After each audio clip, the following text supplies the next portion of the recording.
मरने के बाद हमारे आपके शरीर में एक आत्मा है, इस आत्मा का मुक्ति मिलेगा, है ना। तो अगर बहुत से लोग बोलते हैं कि मुक्ति हमें कैसे मिलेगी, अच्छा कर्म करेंगे, करने के द्वारा कर्म तो करना है, मगर जो मतलब कर्म करने के साथ साथ अगर जो मुक्ति देने वाला परमेश्वर उसको जानना है, जब तक उस सच्चे परमेश्वर को आप नहीं जानेंगे तब तक मुक्ति हमें मिल नहीं सकती।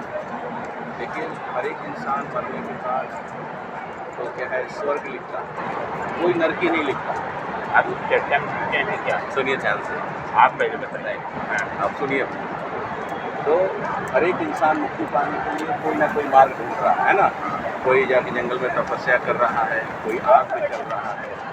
ध्यान से सुनिएगा। तो मुक्ति का रास्ता हमें चुनना है। तो मुक्ति कैसे हमें मिलेगा, तो उस मुक्ति के बारे में आपको बताने आए हैं। तो उस सत्य को, शास्त्र ऐसा बताता है कि आप सत्य को जानो, सत्य आपको स्वतंत्र करेगा। शास्त्र में ऐसा लिखा है, सबने पाप किया और परमेश्वर की महिमा से नहीं, हम लोग निकल जाएंगे।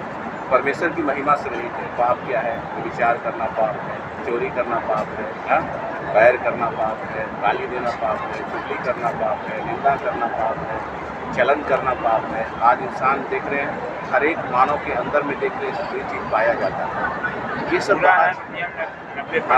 हर एक इंसान एक दूसरे को देख के भी जलन करता है। किसी के अंदर ईश्वर का स्वभाव नहीं है। तो ईश्वर का स्वभाव लोगों के अंदर होना चाहिए। तो ईश्वर ने आज से 24 साल पहले मानव रूप में अपने पुत्र को दिया। शास्त्र बताता है परमेश्वर ने जगत से इतना ज़्यादा प्रेम किया कि उसने अपना इकलौता पुत्र दे दिया, ताकि जो कोई उस लौते पुत्र के ऊपर विश्वास करेगा नाश नहीं होगा। शास्त्र बताता है मार्ग सत्य जीवन मैं ही, मेरे बिना कोई भी उस पिता के पास स्वर्ग में नहीं जा सकता है। तो परमेश्वर बहुत पवित्र है। हम लोगों को पवित्र करने के लिए परमात्मा ने एक बहुत बड़ी योजना बनाई। आज भी देखें, कई धर्मों में आप देखेंगे कि जानवरों का बलि दिया जाता है ना, बकरों का बलि दिया जाता है। तो कई है ना, तो बलिदान की प्रथा आज भी। तो आज से 2024 साल पहले एक बलिदान को परमेश्वर ने दिया। इस बलिदान का नाम आप जानते होंगे, जिनका नाम सुने होंगे आप, यीशु मसीह, जिनको क्रॉस पे, है ना, क्रॉस पे जानते हैं ना, क्रूस पे यीशु मसीह को मारा गया था। बहुत से लोग जानते हैं यीशु मसीह को क्रूस पे क्यों चढ़ाया गया। सबको मालूम है कि क्रूस पे चढ़ाया गया, मगर ये नहीं जानते कि क्रूस पे क्यों चढ़ाया गया। वो प्रत्येक मानव के लिए क्या है, क्रूस पे चढ़ा, और उनके लहू बहाने से मनुष्य का सारा पाप धुल गया। तो शास्त्र में ऐसा लिखा हुआ है, तुम जानते हो तुम्हारा निकम्मा चाल जो बाप दादों से चला था, उससे तुम्हारा छुटकारा नहीं हुआ।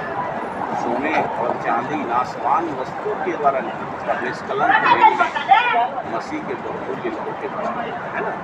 इतना पवित्र खून जो बहा लकड़ी के क्रॉस पर, है ना, उनको कुत्ता से बांध के मार रहे थे, उनका पूरा शरीर, है ना, शरीर खून से लथपथ हो गया। वो खून जो बनाए हमारे आपके, है ना, बोले मार मेरे बिना पिता के पास नहीं जा सकते। ये क्या है, धरती पर हम लोग यात्रा कर रहे हैं 70 से 80, एक दिन उससे भी पहले भी मर सकते हैं। हमारे आपके शरीर में एक आत्मा है, इस आत्मा का न्याय हो।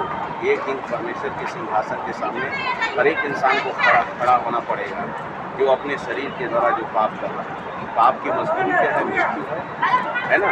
अगर उस मृत्यु की सजा को यीशु ने दी, अगर जो यीशु के पास आ जाएगा उसका पाप क्षमा हो जाएगा, उसके लहू के द्वारा उनका शुद्धिकरण हो जाएगा। तो प्रभु यीशु मसीह यही बोले कि आप सत्य को जानेंगे, सत्य आपको स्वतंत्र करेगा। यीशु मसीह बोले यदि पुत्र तुम्हें स्वतंत्र करेगा, सचमुच तुम स्वतंत्र हो जाओगे। सचमुच, है ना। हमारा देश तो आज़ाद हो गया, मगर मनुष्य पाप से आज़ाद नहीं, और पाप बढ़ता चला जा रहा है। पाप बढ़ता जा रहा है। जब यीशु मसीह इस दुनिया में आए, एक संत कहने लगे उनको देख के, है ना, ये मुन्ना नाम था उनका, देखो ये परमेश्वर का मेमना है जो जगत का पाप उठा ले जाता है।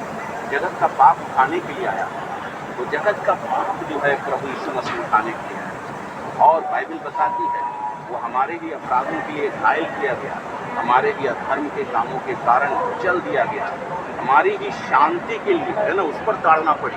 उसके कोड़े खाने से, आज देखिए बीमारी भी चंगी होती है यीशु के नाम से, उसके कोड़े खाने से हम सब चंगे हो गए। और देखिए यीशु मसीह क्या बोला, अपने मृत्यु का भविष्यवाणी कुछ की, मनुष्य का पुत्र पापियों के हाथ पकड़वाया जाएगा, मार डाला जाएगा और तीसरे दिन मुर्दों में से जी उठेगा और जिंदा होगा।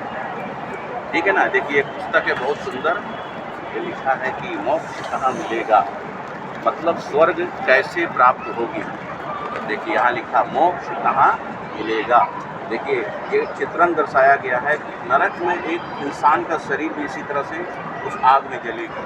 अगर जो प्रभु यीशु को जान लेगा वो सारा पाप से उसका छुटकारा हो जाएगा। तो प्रभु आपसे प्रेम करता है, तो आपके हमारे लिए उन्होंने अपना लहू दे दिया है ना, उस निष्कलंक लहू जिसमें कोई उसको कलंकित नहीं कर सकता। यीशु का जो खून है पवित्र है ना, बिना लहू बहाए पापों की क्षमा नहीं है। यीशु के लहू के द्वारा हम आपका पाप क्षमा, ठीक है। तो उसको फ्री में दे रहे हैं, पैसा नहीं लेंगे आप इसको पढ़िएगा है ना। तो प्रभु आप समय दिए, प्रभु आपको आशीष दें। ठीक,